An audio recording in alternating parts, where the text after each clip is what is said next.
welcome again to the chat. As you know, I love speaking to everyone from the wider racing industry and the racing world. I've spoken to Ben Mannion from the Queensland Thoroughbred Owners Association, but I thought I'd get a different perspective from an owner himself and someone who's also been able to combine his love of horse racing with his business in real estate too. And joining me today is Luke Henderson. G'day, Luke. How are you, mate? Great, Ben. How are you? Yeah, very well. Thank you. First of all, things are a lot better up there on the Gold Coast than they are down here in Melbourne, aren't they? Yeah, look, it's more than just the weather and the climate at the moment, isn't it? It's look, we're free to pretty much go where we want to go and eat where we want to eat. It's we're very lucky here. And just from an ownership perspective, not many people can say that they've done this, but you've done it. You've owned a Melbourne Cup winner, a Caulfield Cup winner, and a Golden Slipper winner. Which one would you like to touch on first? Oh, I think probably starting from going back further. So I guess Sebring was our first Group 1 winner, and It was an amazing experience. We had horses from the very early 2000s through Denise Martin at Star Thoroughbreds. And then we had some local horses trained by Alan Bailey. Never had a great deal of success. We had a few wins here and there, but it wasn't until we got to a horse called Kairos, who was favourite for the TJ Smith, the 2-year-old Group 1 over a mile up here that's now the JJ Atkins. And it really, from there, our luck started to change, and then EI hit, and Sebring was out at Muskoka, obviously free of EI. Got a call from Gay to say that she had a lovely colt that she thought had ability, and she'd suggest myself and my brother David buy a share, so we did, and the rest is history. And then you also had a share in Fiorente in the Melbourne Cup too. And I think the first time I met you might have been at Northcliffe that afternoon for the sportsman's lunch, and you had the trophy there. How did you get into Fiorente, considering it was an imported horse from Europe? Yeah, so so we had bought a lot of New Zealand horses. So then we decided that after running in a few Melbourne Cups and really not figuring that we were getting beaten by the Europeans to win the Cup, we had to. What's the saying? If you can't beat them, join them. So that was really what we decided to do. So we had to focus on Europe. By that stage, horses from Europe were a lot of money, but it was the only really way to get a good ticket into the race. And he ran second the year before, and he'd only really been in the country not very long, just come out of quarantine around Derby Day, and then went straight into the race. It was a 40-1 shot. We never really had high expectations at all. He ran a great second. So pretty much from that moment on, the focus was how do we get next year, how do we get this horse to win the race? And the plan got hatched pretty much that afternoon of that Melbourne Cup the year before, where Gay was on the phone to me saying that we'd probably give him a really light autumn, and then run through to the Cup with the Cox Plate on the way through. And they talk about sort of well-laid plans, and it came off perfectly. And tell me about Desperado that won the Caulfield Cup back in 2010, because it must be a very special moment for your family, because it was in your family colours of the brown with the white epaulets. Yeah, well, we Gay just started going back buying horses out of New Zealand, and we missed the first one. I think it was Glencaddam Gold from memory, missed the first one. So then we said that we wanted to be in the next one, happened to be Desperado.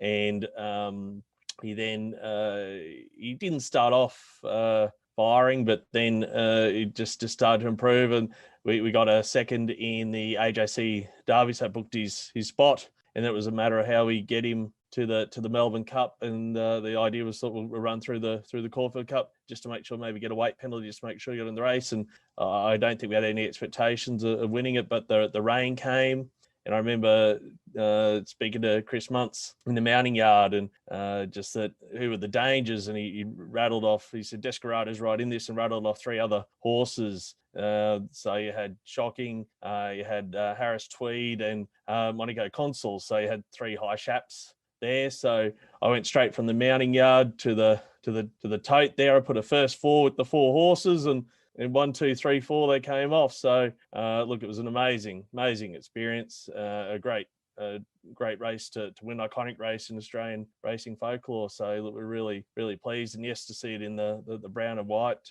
very special. And just away from racing, Luke, you're quite prominent in the real estate industry in the Gold Coast, and you have your family's professionals business. Could you tell me a bit about that?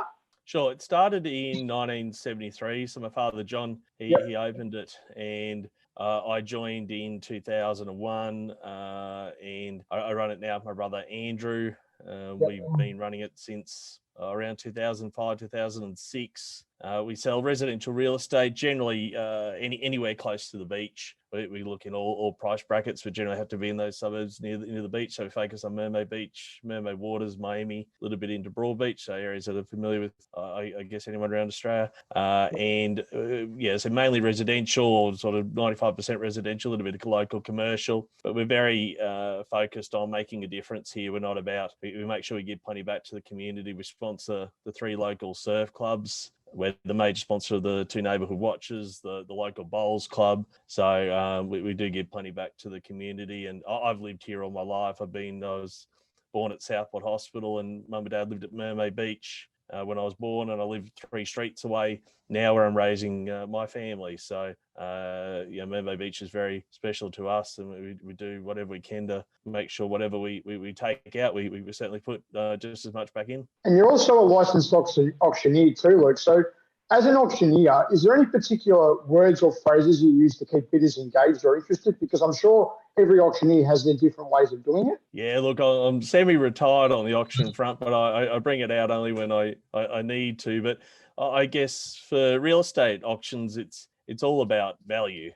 So I guess the main thing you want to get across to people is that they need to buy this property to get their weekends back. That potentially, if they don't buy this property, they'll be paying more for the next one, and it may be a property they don't like as much. So that's generally where we're about, certainly about value. But the auction market through real estate on the Gold Coast has changed dramatically, probably over the last 3 years, which is generally something we've more heard about through the southern states. And certainly when the Sydney and Melbourne people came up, they were quite au fait with it, but the locals not so much. But now pretty much everything goes to auction. It's the best way to sell real estate, in my opinion. And going back probably about half a dozen years ago, I transitioned my business to be mainly auction orientated, and it certainly gave us a really good boost. And obviously the market's very, very hot now, and which is good and bad. A lot of people say to me, "Oh, look how fortunate are you? It must be easy." And look, it certainly is. Property selling a lot quicker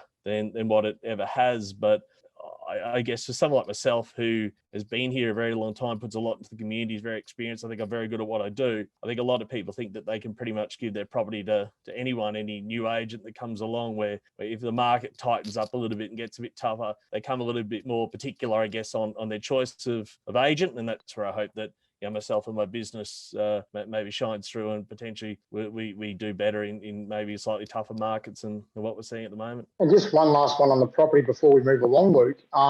It looks like the pandemic hasn't affected the real estate at all in the Gold Coast, because so many people I know from down here in Melbourne, they've become fed up with the current situation and they're moving up there. So it's obviously is it supply and demand? How is all that working at the moment up there?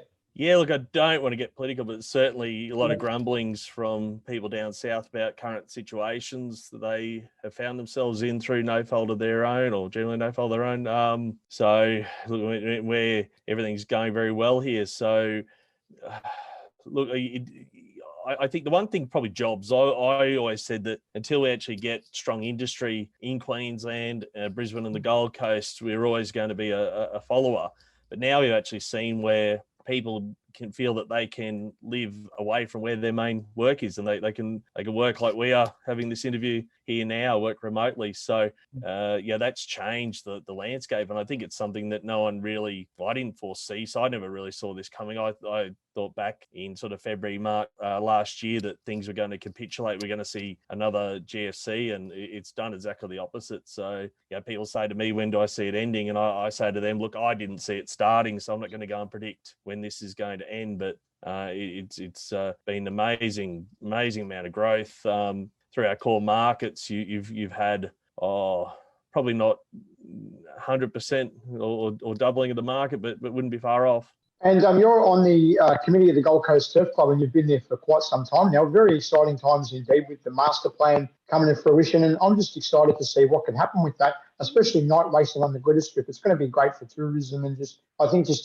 give racing a shot in the arm in the Gold Coast as well. Yeah, I've been on the Gold Coast Turf Club board for over 10 years now. So look, it's been a great experience, and it's very exciting times. we have seen in the past where we have had this money promised previously, not long after I joined the board, and we got stage one of that money out. So now it's good that it's been put back on the table, and we can now actually look to get those track upgrades that we've been so desperate for. Training tracks. We had a Cloth Fibre just put in recently, and that's done a world of difference to us. So hopefully that we can see that more and more upgrades will help. And I think it's onwards and upwards. And then there's a lot of talk about night racing, etc. So it's quite a positive outlook going forward. The club, we're financial. I'd say to a lot of people, there's three shining lights in Queensland racing, and it's us, it's our partners in Aquis, and it's Magic Millions.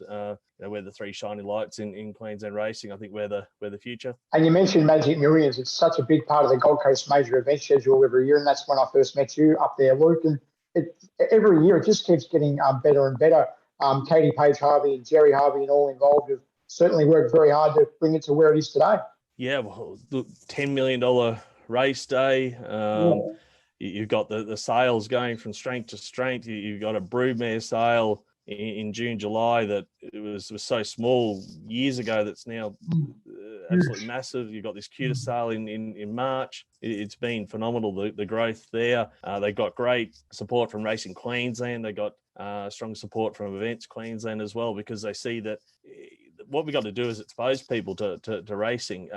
Magic Millions is certainly one of the times a year that racing's on the back page, not only on the back page, but also on the front page of the paper for different reasons. It's whether it be fashion, polo, events that are going on, the barrier draw on the beach horses running down on the sand.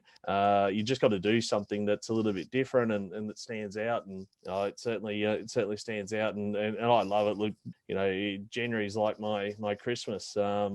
It's a great time of year because you get to catch up with a lot of people like yourself, Ben. You always catch up through that time with a lot of friends as well. But it's just a great experience, and it's generally where I do purchase my yearlings from, because it's one being busy. It's time of year. It's a touch quieter just after Christmas. So I can get out there and do my homework on the yearlings and buy what I need to buy and pretty much get myself set for the year. Also, too, like you see with 2-year-old trials and a lot of the 2-year-old races, it's those those early horses going through the sales that are the precocious ones when it comes to race time as well. And I do see you at the sales every year, and you always have your little table up the front near the ring. When you're looking with the inspections, what is it that you're looking for in a yearling? And I ask that because every single person I've interviewed on this show has different things they look for in a yearling at the sales. Well, look, I think I've been around horses all my life, but when it comes to yearlings, I think I've learned pretty much everything that I know through Gay and her team.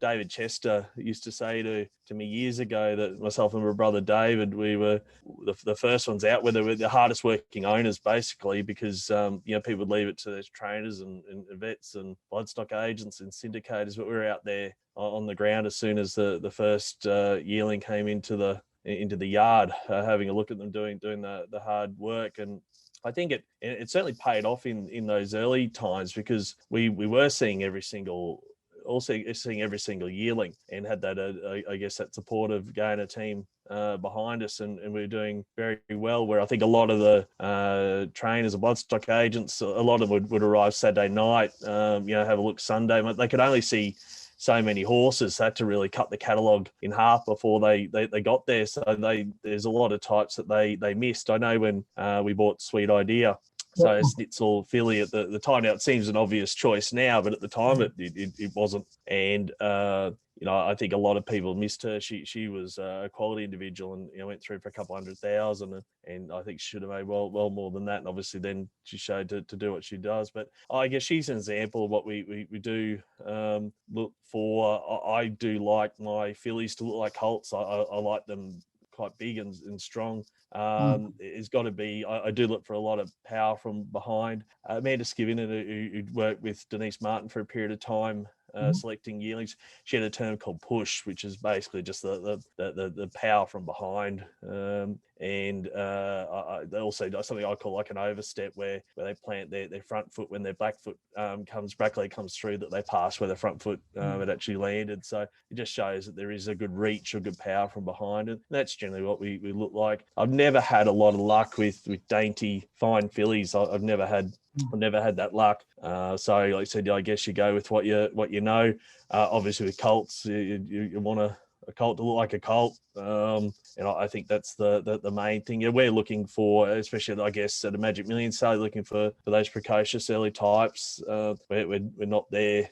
You know, I guess you're going to see the odd staying type horse or something over a little bit with a little bit more scope. It's probably not what I'm focused on at the time. You know, I guess that's where your sales in Karaka or Easter are for, but certainly out here, you're looking for that precocious animal that can come and run early. And currently, Luke, how many horses have you got shares in? And what about your breeding interest? Because I believe you're active in the breeding market as well. Yeah, so I've got, I'll give or take, shares in about 25 horses. So, so Gay and Adrian would have the most of them. Ben Hayes has some, have them locally here. Brian Guy, Chris Muntz, got some with Bjorn, had some with Gary Patelli just of recent times. So do have them spread. In regards to mares, I've got two personally at the moment. I know David's got a lot more than that, but I've just had we got mares related to Eurozone. She just had a deep field colt.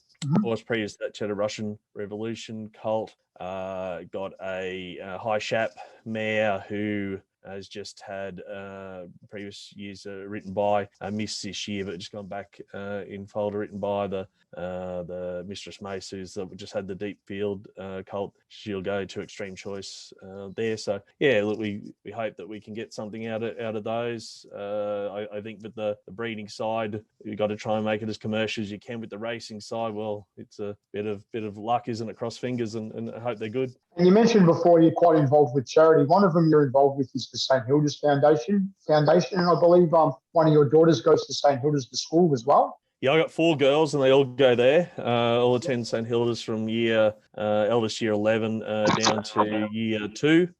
And I'm chair of the St Hilda's Foundation. So what we're trying to do there is allow our girls to dream and achieve. So giving them opportunities, especially in areas that are traditionally male-dominated areas.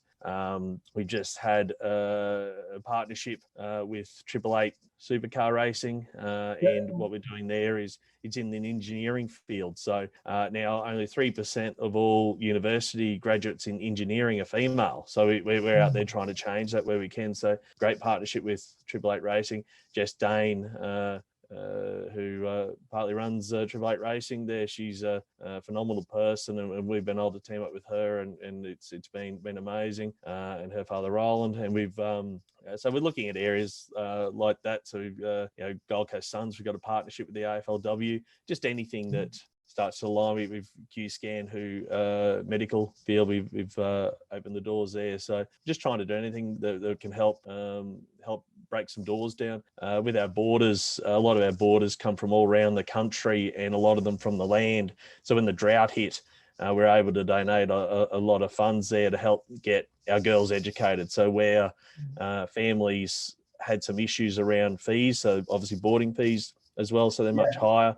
We were able to cover those fees for those families, just so they didn't have to worry about their daughter's education. They could just focus on what they needed to focus on, not have to worry about an extra stress with their daughter's education. So we got them through to school, especially those girls that were, the latter part of their education, 9, 10, 11, 12, etc. So we do a lot of great work there, and I'm really pleased about that. And I love the school. It's I don't have a lot of time with what I do with my real estate and my horse racing, so I got to sort of put my energies to things that I'm really passionate about, and girls' education is number one. And you said you haven't got much time, but the little spare time that you have got, Luke, what do you like to do away from real estate work and racing? Oh, I guess it's just family things. Being like it's it's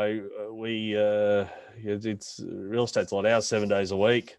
So, we yes, it's all family based really, apart from sort of catching up with friends and things like that. But yeah, it's just spending time with the family. Got a couple of dogs, have a bit of fun, but our family's really closely connected, and I also too, it's funny, even when you're with them, you're really not away from it. The conversations are around real estate and racing, but still, it's it's great to spend time with them all, and it's great to see the kids grow up. The girls are I said my eldest daughter not long 16, so time's getting away from us a bit there, but still got some young ones that still happy to give dad a cuddle, etc. So like I said, we still got a little bit of time to go, but it's certainly great.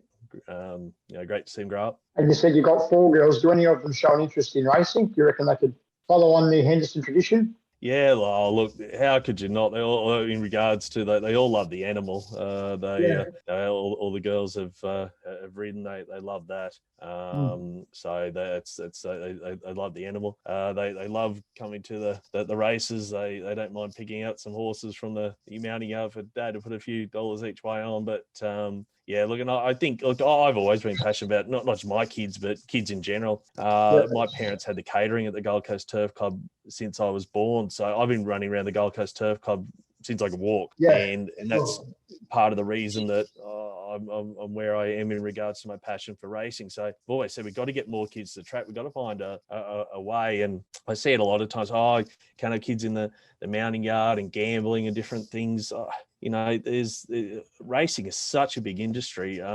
Like for instance, my girls, nothing stops them if they were to travel away for university or even locally. Like racing is a great sport to be able to get some part-time work in. So there's plenty of things that they can do for experience, and also too, like just the flow and effects of racing through, just one of the biggest employers in the country. And how fortunate we've been that we haven't shut down where so many other industries have, and this is just firing, and we're getting exposed to markets and demographics that we never seen before. I've got when the pandemic first hit, I had friends that never had any interest in racing call them up, how do I set up a betting account? They had time, and racing was going. We opened ourselves up to a market, and again, we just can't forget that racing needs all people. It needs punters, it needs sponsors, it needs owners, it needs obviously all the stakeholders with the trains, etc. So it's important that everyone does their bit. And one last one, Luke. I did say I wasn't going to ask this, but I can't not help myself. A little birdie told me, as in the chairman of the Gold Coast Turf Club said that you two may have had a few too many sherbets one night after a committee meeting, and you had to jump the fence. What happened that night, Luke? Oh well. Look, probably with the crew on the board, I generally get allocated the last race when it comes to presentations on the bigger days, because I drink the least, so I tend to always get allocated race 8 or 9 or whatever the last one is to give the trophy, because a lot of them might have had a few too many in the early part of the day. But this one board meeting, I said to a few of the guys and girls on the board, I said, we'll come and let's have a couple of drinks after and sit around and have a chat. But a few of them sort of went home after about 1 or 2, and I got stuck there with Cookie, and he's going 1 for 1 with him. And as you know, he's a little bit seasoned. He's a country man, and so anyway, by the time we decided we leave, everything was locked up, and it's I tell you what, they make it very hard to get into the turf club at night time for obvious reasons. Well, it's just as hard to get out when you don't have a key with the barbed wire. But anyway, we scaled the barbed wire fence. We got out just for some CCTV vision to be shown at the next board meeting. So anyway, but as things go, if that's as bad as I do, we'll be all right. Luke Henderson, thanks for joining me. Go on, you, Ben. It's great to have a chat with you. I hope we can catch up face to face soon. Thanks, Lou.